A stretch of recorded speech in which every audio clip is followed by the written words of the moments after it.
Hello everyone, welcome to the third episode of the TOEFL strategies and exercises. I'm Ritually Daily, and if you are new on this channel, I highly recommend you to go back and watch the previous videos. Well, let's start. Skill 3. Be careful of appositives.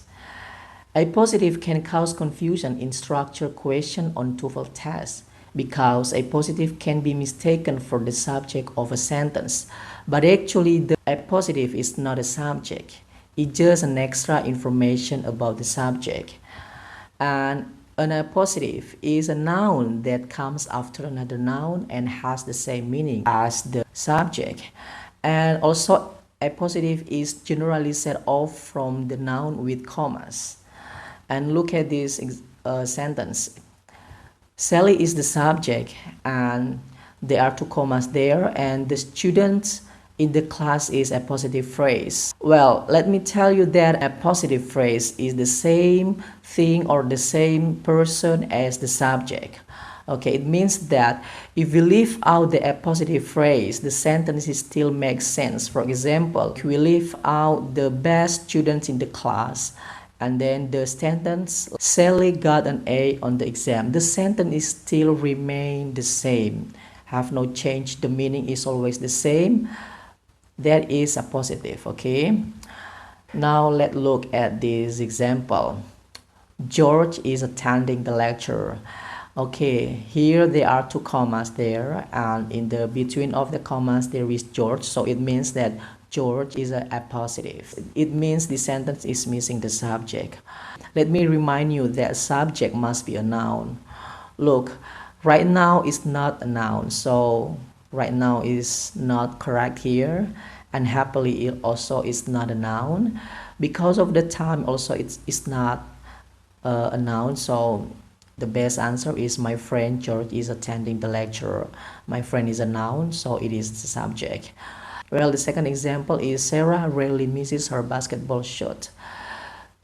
No comma here, so it means Sarah is a subject and misses is a verb. Okay, and this sentence is complete. It has a subject and a verb, but there is a comma there before Sarah, so it means that maybe we want to add extra information about Sarah. So we can add a appositive or appositive phrase or noun phrase there. Appositive, keep in mind that appositive is a noun or noun phrase. So we need a noun phrase or a noun to fill in the gap. Okay, let me tell you again that a noun phrase is just a noun. Okay, sometimes a combination with a adjective. Okay, but noun phrase doesn't need any verb. Well, let's see option A. An excellent basketball player. Well, it is a noun phrase. Okay, and B, an excellent basketball player is. Is a verb, so it is not a noun phrase, but it is a clause. Okay, the difference between noun phrase and clause is the verb. Noun phrase has no verb, but clause has verb. Okay, so B is not the answer, and Sarah is an excellent basketball player. Okay, is again is a verb, so C is also wrong, and D, her excellent basketball play also a verb, so D is not noun phrase. So the best answer is A, an excellent basketball player. To make it clearer, let's see at these two sentences. Actually, these sentences are same. Look at the first sentence. There are two commas there, and another one is just only one comma. And keep in mind that phrase or noun phrase in the commas, okay, in the between two commas is a positive. So Tom here is the subject, and really good mechanic is a positives. Okay, so a positive can be in the first or in the beginning of the sentence, and then comma, and then the subject.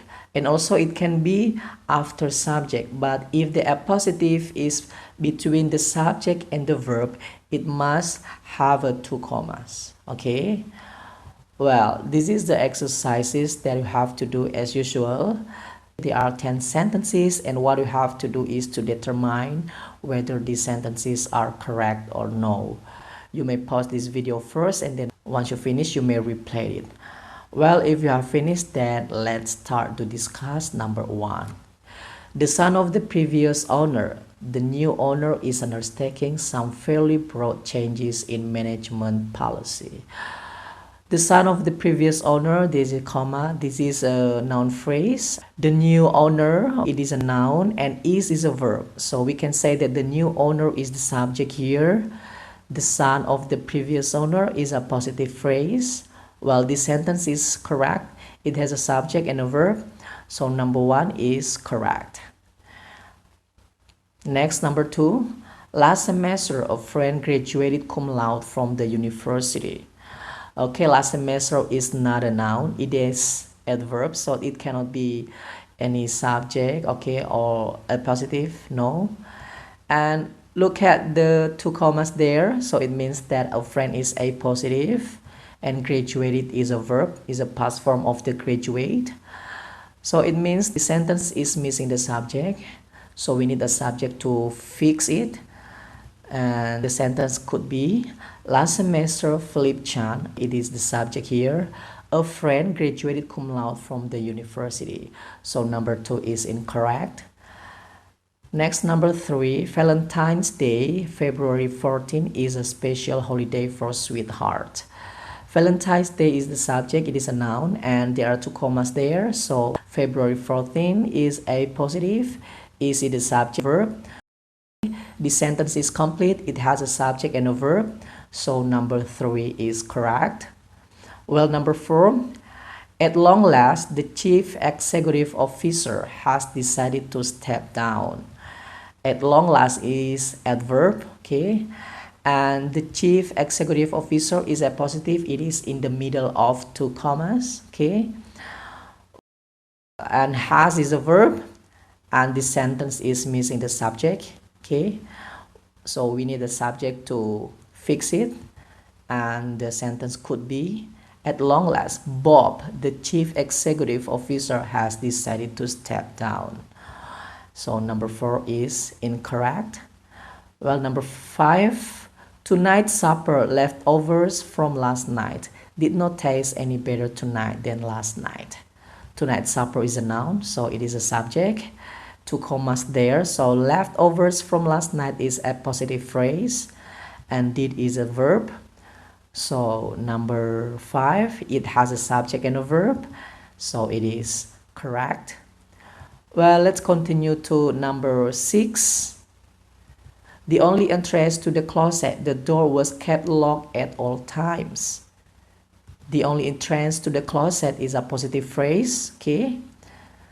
And the door is a subject here. Was is a verb, okay? So the sentence is correct. It has a subject and a verb, so number 6 is correct.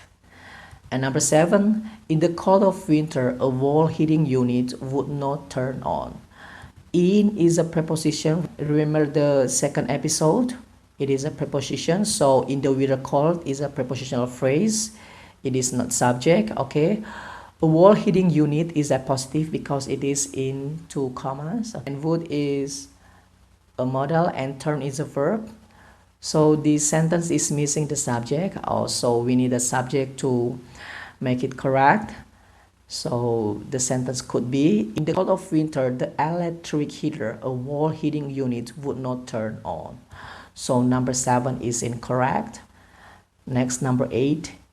The new tile pattern, yellow flowers on the white background, really brightens up the room.